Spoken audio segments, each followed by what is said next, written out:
Puji syukur kita ucapkan kepada Tuhan Yang Maha Esa karena telah memberikan berkat dan hidayahnya sehingga penulis dapat menyelesaikan makalah ini dengan baik. Makalah yang berjudul Usaha dan Energi, penulis membuat untuk memenuhi salah satu tugas besar mata kuliah fisika. Dalam kesempatan ini, penulis mengucapkan banyak terima kasih kepada semua pihak yang telah membersamai membantu dalam penyusunan makalah ini, terlebih kepada dosen pengampu mata kuliah fisika yaitu Ibu Dosen Memoria Rosi. Makalah ini yang berjudul Fisika, Usaha, dan Energi disusun untuk memenuhi tugas besar mata kuliah fisika. Demikianlah atas sambutan. Assalamualaikum warahmatullahi wabarakatuh. Perkenalkan, nama saya Patrick Tommy Samuel Selitonga dengan NIM 1010 1243 0004. Dan di sini saya akan menjelaskan tentang bab 1, yaitu mulai dari pendahuluan dari usaha dan serta energi. Yang pertama adalah latar belakang, yaitu di mana konsep energi dan usaha merupakan fondasi dalam teknik fisika. Energi adalah sebagai kemampuan untuk melakukan kerja, usaha, serta sebagai proses transfer energi menjadi kunci dalam memahami berbagai fenomena fisik yang mendasari berbagai teknologi. Energi juga merupakan suatu kemampuan benda untuk melakukan usaha. Energi dapat bermanifestasi dalam bentuk seperti energi kinetik, energi gerak, atau energi potensial atau energi posisi, serta energi panas, listrik, dan sebagainya. Sedangkan usaha merupakan sebuah transfer energi yang terjadi ketika gaya bekerja pada suatu benda yang dapat menyebabkan perpindahan. Secara matematis, usaha dilambangkan dengan W didefinisikan sebagai hasil dari kali gaya atau disebut dengan F dengan perpindahan S, yaitu dalam arah gaya tersebut didefinisikan adalah W sama dengan F dikali S. Konsep energi dan usaha telah berkembang seiring dengan perkembangan ilmu fisika. Hukum kekekalan energi pertama kali dirumuskan oleh James Prescott Joule yang menunjukkan bahwa energi tidak dapat diciptakan maupun dimusnahkan, hanya dapat berubah bentuk. Newton merumuskan hukum gerak yang menjadi dasar dalam memahami potensi hubungan antara gaya, massa, dan percepatan. Juga memiliki konsep kerja dan energi potensial, juga diperkenalkan dalam mekanika klasik. Termodinamika adalah cabang fisika yang mempelajari panas, kerja, juga dalam energi dalam sistem termodinamika. Hukum termodinamika pertama menyatakan bahwa kekekalan energi, sedangkan hukum kedua menyatakan selalu tercenderung meningkat. Konsep energi dan usaha memiliki aplikasi yang luas dalam berbagai bidang teknik.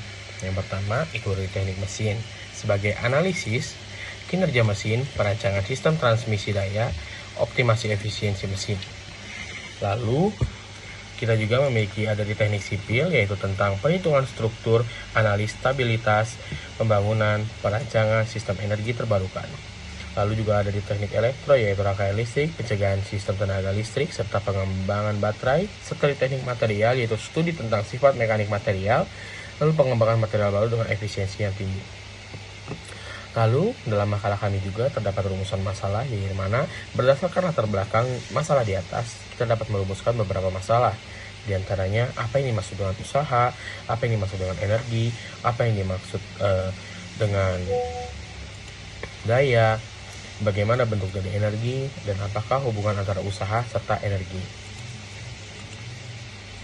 Lalu ada juga tujuan penulisan kita, di mana berdasarkan rumusan masalah di atas dapat diketahui beberapa tujuan dari penulisan makalah ini didaftarkan adalah untuk memahami pengertian dari usaha, pengertian dari energi, mengetahui bentuk dari energi, mengetahui hubungan antara usaha dan energi, serta untuk mengetahui pengertian dari daya itu sendiri. Nah, berikut ini saya akan menjelaskan pengertian usaha. Usaha merupakan hasil kali antara gaya dengan perpindahan yang dialami oleh gaya tadi. Jika suatu benda diberi gaya, namun benda tidak mengalami perpindahan, maka dikatakan usaha pada benda tersebut adalah nol. Bila gaya bekerja pada sebuah benda sehingga benda berpindah selama gaya bekerja, maka gaya tersebut melakukan usaha. Dan rumusnya itu W sama dengan F kali S, di mana W sama dengan usaha, F sama dengan gaya, S sama dengan perpindahan benda. Ketika berjalan, otot-otot kaki melakukan usaha. Namun jika kamu hanya menahan sebuah benda benda tersebut tidak bergerak, itu hanya melakukan usaha. Seseorang yang sudah menahan sebuah batu besar agar tidak menggelinding ke bawah, tidak melakukan usaha. Walaupun orang tersebut telah mengarahkan seluruh kekuatannya untuk menahan batu tersebut. Jadi, dalam fisika, usaha berkaitan dengan gerak sebuah benda. Saat kita mendorong atau menarik benda, kita mengeluarkan energi. Nah, usaha yang kita lakukan tampak pada perpindahan benda itu. Nah, hubungan antara energi dan usaha, misalnya air memiliki energi untuk menjatuhkan kayu, menghanyutkan kayu. Suatu usaha dengan satuan energi itu joule. Ketika manusia ingin memudahkan dalam melakukan usaha, maka diperlukan suatu peralatan. Dalam ilmu fisika, peralatan tersebut disebut dengan pesawat. Karena pesawat digunakan sederhana, maka disebut pesawat sederhana. Adapun keuntungan dalam menggunakan pesawat di antara lain: 1. Dapat mengubah energi. 2. Mengurangi gaya. 3. Mempercepat pekerjaan. 4. Mengubah arah. Selanjutnya kita akan masuk pada pengertian energi. Dalam kehidupan sehari-hari, pasti kita sering mendengar kata-kata energi. Sebenarnya energi itu apa sih? Jadi sebelum kita masuk kepada definisi energi, kita ambil contoh 2. Yang pertama itu ada ketika kita mengayuh sepeda. Jadi ketika kita mengayuh sepeda, itu ditanjakan, pasti kita akan merasa kelelahan karena tenaga kita berkurang. Dan kedua, itu ada ketika buah kelapa yang jatuh dari pohonnya, itu pasti kita menganggap bahwa si buah kelapa yang jatuh dari pohonnya ini bisa jatuh karena adanya energi. Terus kita sering menganggap bahwa energi ini sebuah kekuatan. Ternyata dari pemahaman yang kita sudah bahas tadi, itu ternyata pemahaman yang salah.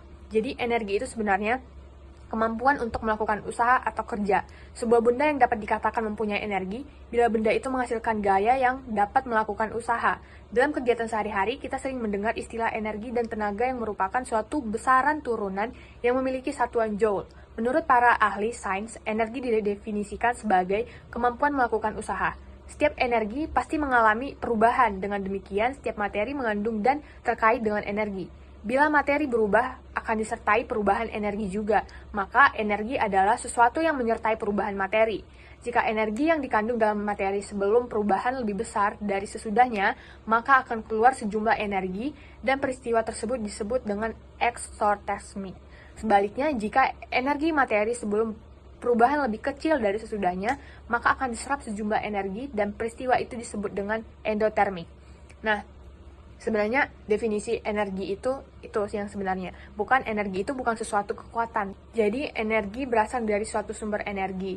Energi panas itu bisa berasal dari matahari, api, nyala lilin. Dan matahari itu merupakan sumber energi yang paling utama bagi kehidupan kita di bumi. Misalnya matahari itu otomatis dia akan menghasilkan energi cahaya. Dia berperan pada pembuatan makanan bagi kehidupan makhluk hidup lainnya.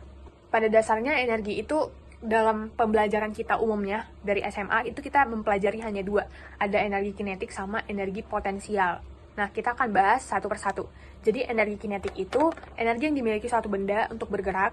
Terus besaran energi kinetik ini bergantung pada massa dan kecepatan benda-benda tersebut. Benda yang bermassa M bergerak horizontal dengan kecepatan. Maka kita dapat hasilkan rumusnya dengan EK sama dengan setengah mv², di mana EK ini adalah energi kinetik, M ini sebagai massa yang satuannya kilogram, V ini sebagai kecepatan yang satuannya itu meter per sekon.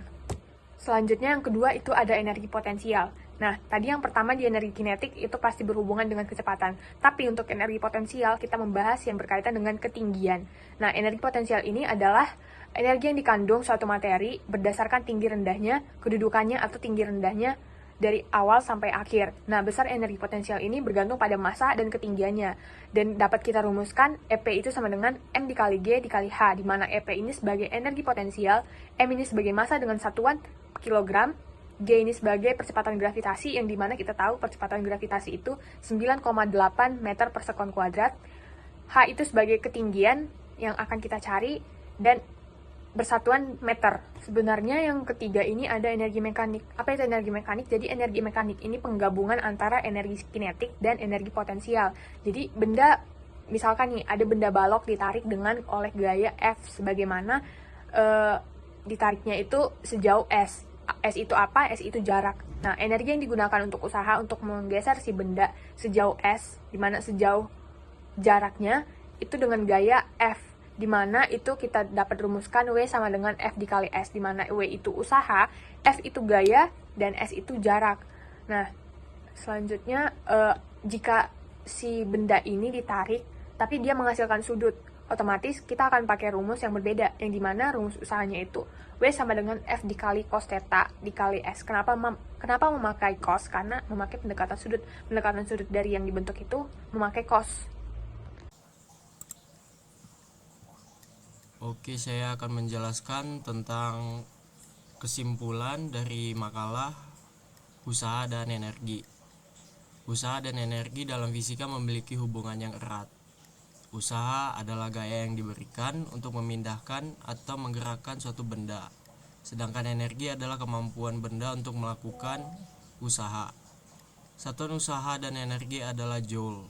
Terdapat beberapa jenis energi, yaitu energi kinetik, energi potensial pegas, dan energi mekanik. Usaha dapat mengubah energi kinetik dan energi potensial pada benda. Selain itu, daya juga merupakan konsep yang penting dalam kaitannya dengan usaha. Dan dalam kehidupan sehari-hari, konsep usaha dan energi tampak pada saat kita mengayuh sepeda atau mengayunkan ayunan.